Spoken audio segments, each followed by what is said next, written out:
Presiden Prabowo Subianto melakukan kunjungan ke Rusia pada 18 hingga 20 Juni 2025 kemarin.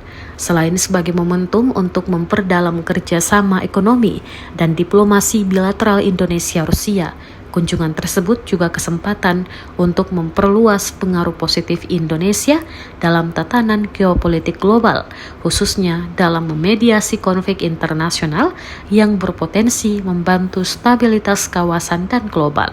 Selama kunjungan Prabowo, sejumlah momen menjadi sorotan. Salah satunya saat Prabowo dikawal oleh pasukan Rusia. Warganet Indonesia juga menyorot payung yang dipegang pasukan Moskow di belakang Prabowo. Banyak berspekulasi payung hitam yang dipegang pasukan Vladimir Putin itu bukan payung sembarangan. Rekamannya pun menuai berbagai komentar dari warganet.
Download Tribun X sekarang, menghadirkan lokal menjadi Indonesia.